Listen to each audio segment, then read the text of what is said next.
ಸ್ವಾಮೀಜಿಗಳನ್ನು ಬಿಡದ DCM DK Shivakumar ಭವಿಷ್ಯ ಹೇಳಿದ ಗುರೂಜಿ ವಿರುದ್ಧವೇ ಡಿಕೆಶಿ ಫುಲ್ ಗರಂ ಆಗ್ಬಿಟ್ಟಿದ್ದಾರೆ. ತಮ್ಮ ಪರ ಭವಿಷ್ಯ ನುಡಿದ ಗುರೂಜಿ ವಿರುದ್ಧವೂ ಅಪ್ಸೆಟ್ ಆಗಿದ್ದಾರೆ ಡಿಕೆ. ನನ್ನ ಅಥವಾ ಸರ್ಕಾರದ ವಿಚಾರದಲ್ಲಿ ಏನೂ ಹೇಳಬೇಡಿ, ನಮ್ಮ ಸರ್ಕಾರದ ಬಗ್ಗೆ ಯಾರ ಭವಿಷ್ಯವೂ ಅವಶ್ಯಕತೆ ಇಲ್ಲ. ನೋಡಿದಾಗ ನಮಗನ್ಸುತ್ತೆ ಭಗವಂತ ಅವರನ್ನೊಮ್ಮೆ ಮುಖ್ಯಮಂತ್ರಿಯಾಗಿ ಸೇವೆ ಮಾಡೋ ಅವಕಾಶ ಕೊಡಲಿ ಅಂತ ಹೇಳಿ ಅವ್ರ ಗುರುಗಳ ದಯೆಯಿಂದ ಅದು ಖಂಡಿತ ಆಗುತ್ತೆ ಅನ್ನೋದು ನನ್ನ ನಂಬಿಕೆ.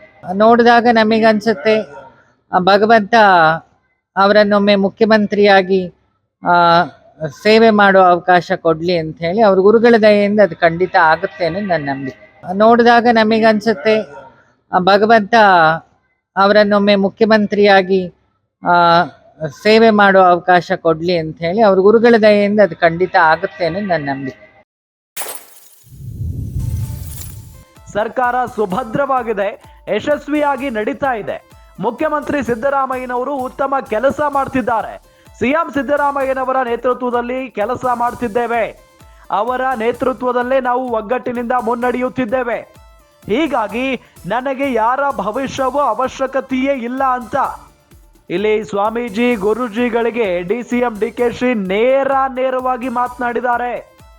ಗಮನಿಸ್ತಾ ಇದ್ದೀವಿ, ಇತ್ತೀಚಿನ ದಿನಗಳಲ್ಲಿ ಡಿಸಿಎಂ ಡಿಕೆ ಶಿವಕುಮಾರ್ ಅವರು ಸಿಕ್ಕಾಪಟ್ಟೆ ಡಿಸ್ಟರ್ಬ್ ಆದಂಗೆ ಕಾಣಿಸ್ತಾ ಇದೆ. ಯಾಕೆಂತ ಹೇಳಿದ್ರೆ ಇನ್ನು ಡಿಸಿಎಂ ಹುದ್ದೆಯ ಮೇಲೆ ಕೆಲವೊಂದಿಷ್ಟು ಜನ ಕಣ್ಣಿಟ್ಟಿದ್ದಾರೆ, ಜೊತೆಗೆ ಕೆಪಿಸಿಸಿ ಅಧ್ಯಕ್ಷ ಸ್ಥಾನದ ಮೇಲೆ ಕಣ್ಣಿಟ್ಟಿರುವುದು, ಮುಖ್ಯಮಂತ್ರಿ ಗಾದಿಯ ಮೇಲೆ ಕಣ್ಣಿಟ್ಟಿದ್ದಾರೆ.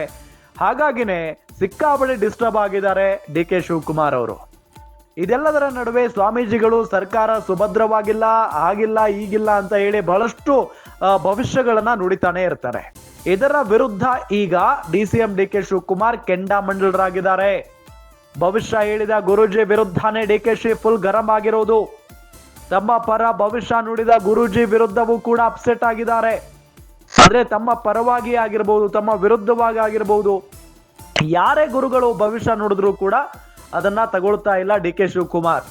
ನನ್ನ ಅಥವಾ ಸರ್ಕಾರದ ವಿಚಾರದಲ್ಲಿ ಏನೂ ಹೇಳಬೇಡಿ, ನೀವು ನಮ್ಮ ಸರ್ಕಾರದ ಬಗ್ಗೆ ಯಾರ ಭವಿಷ್ಯವೂ ಕೂಡ ಅವಶ್ಯಕತೆ ಇಲ್ಲ. ಸರ್ಕಾರ ಸುಭದ್ರವಾಗಿದೆ, ಯಶಸ್ವಿಯಾಗಿ ನಡೀತಾ ಇದೆ. ಮುಖ್ಯಮಂತ್ರಿ ಸಿದ್ದರಾಮಯ್ಯನವರು ಉತ್ತಮ ಕೆಲಸ ಮಾಡ್ತಿದ್ದಾರೆ. ಸಿಎಂ ಸಿದ್ದರಾಮಯ್ಯನವರ ನೇತೃತ್ವದಲ್ಲಿ ಇಡೀ ಸಂಪುಟದ ಸದಸ್ಯರು ಕೆಲಸ ಮಾಡ್ತಿದ್ದೇವೆ. ಅವರ ನೇತೃತ್ವದಲ್ಲೇ ನಾವು ಒಗ್ಗಟ್ಟಿನಿಂದ ಮುನ್ನಡೀತಾ ಇದ್ದೇವೆ. ಹೀಗಾಗಿ ನನಗೆ ಯಾರ ಭವಿಷ್ಯವೂ ಕೂಡ ಅವಶ್ಯಕತೆ ಇಲ್ಲ ಅಂತ ಹೇಳಿ ಸ್ವಾಮೀಜಿ ಮತ್ತು ಗುರೂಜಿಗಳಿಗೆ ಡಿಸಿಎಂ ಡಿಕೆ ಶಿವಕುಮಾರ್ ನೇರವಾಗಿ ಮಾತನಾಡಿದ್ದಾರೆ.